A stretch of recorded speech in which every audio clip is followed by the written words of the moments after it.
So when you think about a brand that's a master at storytelling, who comes to mind? For me, it's Nike. Nike doesn't just sell shoes, they sell stories. So when I was asked to create a film for the new Nike Yard Runner Air Force Ones for my client, I knew that it just wasn't about the shoe itself, but about what the shoe actually represented. So in this video, I want to share with you all the storytelling process that I followed to make sure that this was more than just another ad, but a story that you could feel. So let's get into it. What can I say about the rich, bold, and unapologetic? So there was this meme that went around a few years ago, and it summed up the HBCU culture perfectly. It was the 4 years of our lives where we were not an afterthought or a minority, we were the majority. So once I got the call from Nike about designing my own shoe, that's the feeling that I wanted to bleed through this design. Let me get the shoe. Whew. When I thought about the design, the first thing I thought is this shoe has to be premium because we're premium. So when I found out it was gonna be Uptown, I was like, I was so hyped because I can't think of a more classic shoe, and I wanted something that could represent all of us. The first thing I thought of was brown. It's the color that unites us, our brilliance, Black excellence through and through. So for the sock liner, now if you've been to an HBCU, you know those brick buildings. It's the thread that ties us all together, and it speaks to the foundation of our universities. Celebrated, not tolerated. We all know that HBCUs were founded because we were not allowed to attend other universities. Established 1837, that's the year the first brick was laid when Cheney University was founded in Pennsylvania. The coordinates. Now, although these are the coordinates of my yard at Howard University, the yard at every HBCU is the heartbeat of the campus. So when I think about the yard, I think about getting to fly. I think about good times. I think about Fridays, the Deltas, the AKAs, the Alphas, the Kappas. I just think the yard is where we came together and had so much fun. We know nothing iconic is complete without a signature. So this is my love letter to all HBCUs, signing off. First, find the story. You can't be a good storyteller if you don't know how to put together a story. And without a story, you're just selling a product. But when you find a story to attach to that product, it becomes a full-on experience. So before we even picked up a camera, we had to figure out what made these shoes unique, what made them stand out from every other Nike shoe. And so for us, we decided to share the art of the design, the story behind the shoe. It was the details, the energy, the history, the designer's vision, and how every detail reflected a bigger picture.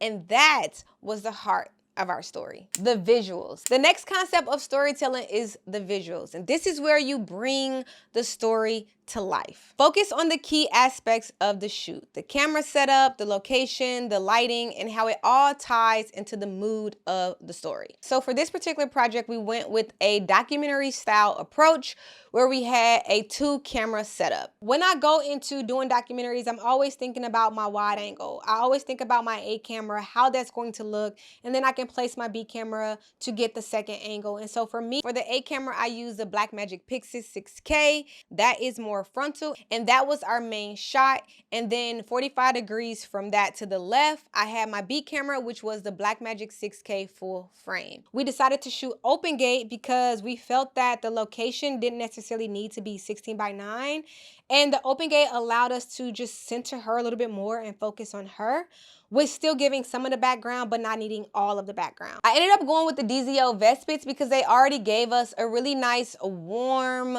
vintage-like feel, which was the mood and energy of the shoe. And so it just tied really, really well. And so finding lenses that have the same lens characteristics that you need, as well as being super budget friendly, was key. For the location, because we really didn't have time for an extensive pre-production, I wanted to go with a location that I was already familiar with. And I knew that this place would give us us a really nice New York gritty feel with the textured walls as well as the textured handmade backdrops that it had. I really liked how the windows were. Like everything about this location gave the exact feel that we wanted to go for, that tied in with the lenses, that tied in with Kalana's vibe and her energy and what she already gives out, and that tied in with the story and these uptowns, the shoe itself. Lighting wise, I decided to go all out on nan lights because one, they're super lightweight and portable, and since I was going to be dealing with most of the camera and lighting myself, I wanted something that wasn't too cumbersome. So for the key light, I ended up using the Nan Light Pavo Slip 120. I think it was the 2x1, and I used that and I boomed it out in front of her, and then I end up having the Pavo Slim 60CL, which is I think a 2x5, and I boomed that over her head as a hair light. I also had a Nan Light 720B, which had a spotlight attachment on it that was going to be adding texture, a little bit more texture to the wall, and I needed something that was going to be powerful just in case the sun was going to really be out, and so that's why I decided to use it for like my backlight and not my key light. I knew the 120 could still do its thing because even though the Nan lights are lightweight and very portable, they still pack a really good punch. And I also wanted to mix temperatures, so the lights that I brought, I end up putting all at tungsten, so they were probably about 32 or 44, while my cameras were probably at 56, which gave her overall really cool feel, but then the lights added like a really beautiful glow on Kalana herself, which really enhanced her skin tone. And then with that, we had the sun being at the right place at the right time, positioned to add so much texture to our background. And it was a really cloudy day, so it was really beautiful, soft light that was coming through that was more powerful than any other lights that I had, but that really just elevated the overall look by adding all of that texture, and it felt so natural, and none of my lights would have been able to do that. So I'm super glad that we were able to get it at a time and a day that the sun wanted to show up and show out for us. Learning to use B-roll effectively. If you ever watched a Nike ad, you know they have this dynamic B-roll that complements the voiceovers. And for this project, the B-roll was just as important as the interview itself. And this is a key pro tip. Listen to the story and let the story drive your visuals. So when she talked about homecoming, we found archival footage of her at homecoming. When she talked about, you know, the shoe itself, we had B-roll of the shoe. When she talked about the foundational rock building of these schools, we went and found images of the schools and focused on the buildings itself. Like, the story is going to tell you how you should do your visuals. So like, don't just do whatever you want to do with your B-roll. Really be intentional about what they're saying and what you're trying to show, because the B-roll elevates the story. And so if there's a disconnect there, then it's going to be a disconnect with the viewer. Last, it was the editing. For me, the editing was the most important because you can build a film up or you can tear a film down in post-production. We started with a 20-minute interview and we had to bring that down to 2 minutes in less than 32 hours because she wanted to post literally the next days. And so for that process, I always create a string out, and then from there I pull out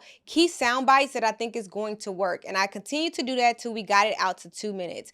Basically, culling through all of this footage and then finding the sound bites that were going to be able to tell a cohesive story. From there, we had to focus on creating a super strong hook. We all know with social documentaries that you gotta grab their attention right away. And I was inspired by a video that I saw on Vimeo, and it had a really beautiful hook that was quick cut, super catchy sound bites, and it really grabbed my attention right away. And so I wanted to do something very similar where we did it with our footage, to where we knew like within the first 3 to 5 seconds, it was going to grab their attention and they would want to continue to watch this documentary even on their social media platforms.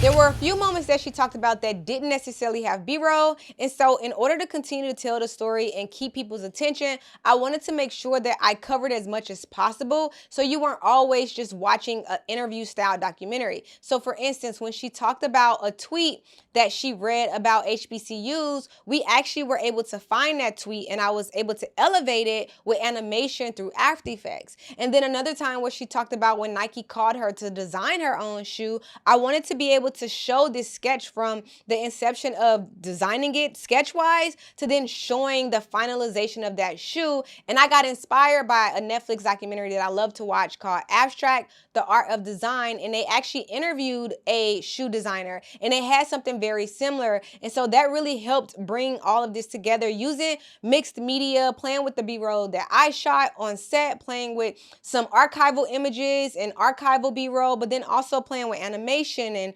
sketches and graphics and all of these things that really kind of help heighten the documentary. It's just so much going on, but everything is so cohesive and it's making sense to the overall story. And then finally we have pacing, which is a whole nother element. To me, pacing is about feeling. I can't even explain how to learn pacing as an editor, but it's about feeling. Like, you have to know when to slow something down, when to speed something up, when to use graphics or when to just let it ride. Like, you really have to feel it. You have to be engrossed in what you're editing and be engrossed in like this story itself to know like how it should move. And even down to music. I was up to 3 a.m. the night before she wanted to post, or that morning that she wanted to post, trying to find the right music, because again, everything plays a part and ties into this ultimate story. And so when you put it all together, the story, the visuals, the B-roll, the editing, the pacing, you create a film that doesn't just tell a brand's story, but it makes the audience feel it. And that's just a whole nother thing. That is the power of storytelling. And that's how we turn the Nike Yard Runner Air Force Ones from being just a product to being a full-on experience. So hopefully this helped you all learn the art of storytelling and learn how to tell better stories. This is another reason why I love documentaries and I love shooting them. Finding really creative and beautiful ways to tell stories has always been my thing. Leave any comments that you might have or any questions that you might have. Make sure you like, share, and subscribe, and I'll see you all in the next video.